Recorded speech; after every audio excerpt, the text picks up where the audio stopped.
ఉండవల్లి అరుణ్ కుమార్ ఈరోజు మిగతా విషయాలతో పాటు అలా ఉంచితే పవన్ కళ్యాణ్ గురించి చెప్పిన మాటలే కొంచెం ఆశ్చర్యం కలిగిస్తాయి. అంత అనుభవజ్ఞుడు, 2 సార్లు పార్లమెంట్ సభ్యుడు, సీనియర్ నాయకుడు, రచయిత, అందరితో సంబంధాలు.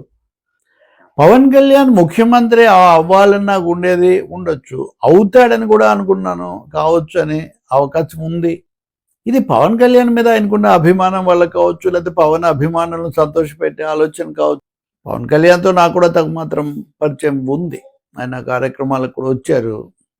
కానీ పవన్ కళ్యాణ్కు చాలా వాస్తవికత కూడా ఉంది. తన బలము, తన జనసేనకున్న పరిమితులు, తన అభిమానులు వేసేటటువంటి ఇచ్చే నినాదాలు, వీటిని గురించి ఆయనే అనేక సార్లు విభేదిస్తుంటారు. మీరు చాలాసార్లు మనం చూసుంటారు కదా. వీళ్ళంతా సీఎం అని అరచడం, మీరు సీఎం అని అరిస్తే నేనేం కాను, ఓట్లు వేస్తే అవుతాను, మీరు ఓట్లు కూడా వేయలేదు అని. ఆయన తెలుగుదేశంతో చాలా స్పష్టంగా 21 స్థానాలు తీసుకొని అన్ని గెలిచి ఉప ముఖ్యమంత్రి పదవితో ఆయన వ్యవహారాలు, రాజకీయాలు నడిపిస్తూ ఉన్నారు. తెలుగుదేశము రాష్ట్రం చాలక సనాతనవాదము, నరేంద్ర మోదీ అది ఎత్తుకున్నారు. ఇవన్నీ కూడా తన తన పునాది పెంచుకునే ప్రయత్నమే. ముందు నుంచి కూడా ఆయనకు అది ఉండేది. ఇప్పుడు అంటే ఒక విధంగా సామాజిక పునాది ఎటు ఉంది, అవునన్నా కాదన్నా, ప్రధానమైనది అదే కదా. దాంతోపాటు ఈ సనాతన ఆడడం ద్వారా వస్తుందని కూడా ఆయన అనుకుంటుండొచ్చు.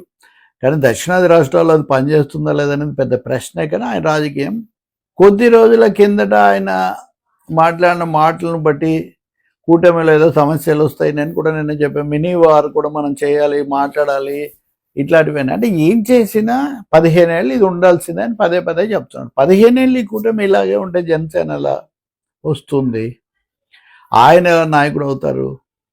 అసలు ఎప్పుడైనా పవన్ కళ్యాణ్ ముఖ్యమంత్రి అయ్యే అవకాశం సీరియస్గా ఉండిందా? మెగాస్టార్ చిరంజీవి కూడా ఒక దశలో పవన్ లాంటి మంచి వ్యక్తి ముఖ్యమంత్రి అయితే బాగుంటుంది, నేను కోరుకుంటాను అన్నారు, సహజంగా అన్నగా. అలాగే ఆయన భవిష్యత్తు బాగుండాలనే ఉద్దేశంతో అలా అనుండొచ్చు, అందరి ముందు చెప్పాలి కాబట్టి కూడా చెప్పుండొచ్చు. కానీ నిజానికి వాళ్ళకు కూడా తెలుసు ఈ వాస్తవం. ఇప్పుడు ఉప ముఖ్యమంత్రి పదవి, ఈ బలము, ఇదే చాలా ఎక్కువ సంతృప్తికరం, దీన్నైనా కాపాడుకుంటే చాలనే అవగాహన ఉండబట్టే పవన్ కళ్యాణ్ 1-2 సార్లు 15 ఏళ్ళు ఉండాలని చెప్పి అలా అనడం ద్వారా 15 ఏళ్ళు చంద్రబాబు ముఖ్యమంత్రిగా ఉండాలి, లోకేష్ కాదని పవన్ చెప్తున్నాడని కొంతమంది విపరీత అర్థాలు తీస్తుంటారు. అదేం లేదు. తెలుగుదేశం వాళ్ళు ఎప్పుడు లోకేష్ను ముఖ్యమంత్రిగా, పవన్ కళ్యాణ్ అప్పుడు కూడా ఉంటారు, లేకపోతే ఇంకో విధంగా కూడా ఆయన చేయొచ్చు. ఉప ముఖ్యమంత్రి పదవులు ఎన్ని ఉంటాయి? ఇప్పుడు జగన్ హయాంలో 5 కూడా ఉన్నారు, కొన్ని రాష్ట్రాల్లో 2-3 కూడా ఉన్నారు. ఉప ముఖ్యమంత్రి స్థానానికి రాజ్యాంగ ప్రతిపత్తి కూడా ఏం లేదు, సాధారణ గౌరవము, రాజకీయ మర్యాద తప్ప. అది ఇచ్చారు చంద్రబాబు, అది ఒక దశ వరకు. కానీ ఇప్పటికి వచ్చేసరికి ఆయన కార్యక్రమాలు వీటిలో కూడా పెద్దగా కనిపించట్లేదు. నాతో ఒక ముఖ్యమైన తెలుగుదేశం నాయకుడు అంటున్నారు, మాకు కూడా ఆశ్చర్యంగా ఉంది, ఏదో ఈ పదవి శాఖలు చూసుకుంటే చాలనే ఉద్దేశంతో ఆయన ఉన్నట్టున్నారు అని. కూటమిలో, తెలుగుదేశంలో, జనసేనలోనే ఇలాంటి అభిప్రాయాలు ఉన్నప్పుడు ఉండవాళ్ళు అలాంటి సీనియర్ నాయకుడు ఆయన ముఖ్యమంత్రి అయ్యే అవకాశం ఉంది, ముఖ్యమంత్రిగా చూడాలని ఉంది, ఇట్లాంటివి చెప్తున్నారంటే రాజకీయ బలం ఉందా, లేదా ఏదైనా ఒక భావజాలం ఉందా, ఒక సంస్థాగతమైన పునాది ఉందా, స్థిరమైన విధానం ఇప్పటివరకు ఉందా? ఇక ముందే మనకు తెలియదు. ఇవేమీ లేకుండా ఎలా అవుతుంది? అభిమానులను సంతోష పెట్టవచ్చు, లేకపోతే కోరికలు ఉండొచ్చు ఎవరికైనా. కానీ నిజంగా అసలు ఈరోజు ఆయన ఉండవల్లి మాట్లాడింది అయోధ్య, మత రాజకీయాలు. కానీ ఆ విషయాల మీద మాట్లాడేటప్పుడు సనాతనాన్ని ఇంతగా నెత్తికెత్తుకున్న పవన్ కళ్యాణ్ ఎలా దక్షిణ భారతంలో ప్రత్యామ్నాయం అవుతారు?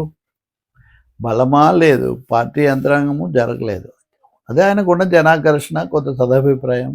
అది కూడా ఈ మాటలు హిందుత్వ రాజకీయాలు, ఆర్ఎస్ఎస్ను పొగడ్డాలు, మోదీని మొయ్యడాలు, ఇవన్నీ తీసుకున్నాక ఎంతవరకు నిలబడ్డాయో తెలియదు. సమాంతరంగా కాపుల్లో కూడా కొత్త సమీకరణ కోసం ఇప్పుడు ఆశా కిరణ్ అనే ఆమెను తీసుకొని వచ్చారు, ఆమె మళ్ళీ రంగానాడు పెడుతున్నారు. సో కొన్ని ప్రయత్నాలు జరుగుతున్నాయి. మొన్న కూడా ఒక పోలీస్ ఆఫీసర్ కాపులు దళితుల కాంబినేషన్ అని కొత్త తెచ్చారు. కాబట్టి రాజకీయంగానే కాకుండా సామాజిక కోణంలో కూడా అనేక శక్తులు, అనేక యుక్తులు పనిచేస్తున్నాయి. ఈ దశలో అంటే ఇంకెవరన్నా వీరాభిమానులు సీఎం అని అరిస్తే వేరే విషయం, ఊగిపోతే వేరే విషయం. కానీ అంత సీనియర్ నాయకుడు పవన్ పేరును ముఖ్యమంత్రి పదవితో ముడిపెట్టి మాట్లాడటం అనేది మటుకు వాస్తవికత కనిపించు. ఇంకోటి సందర్భం కూడా మత రాజకీయాల మీద విమర్శకు ఒక సనాతన నేతకి ఏదో సనాతనత్వం, అందులో కాస్త ఉన్నంతలో మత సామరస్యం, లౌకికతత్వం ఉండే ఆంధ్రప్రదేశ్లో దాంతో ఆయన సీఎం కావడం అనేది ఎలా సంభవం? కొంతమంది వెంటనే ఇప్పుడు వీరాభిమానులు నా మీద కూడా రెచ్చిపోవచ్చు, పవనే ఒప్పుకోడు, మనం ఏంటో మనకు తెలుసు అని చెప్తాడు ఆయన. మరి ఉండవాళ్ళకి తెలీదా?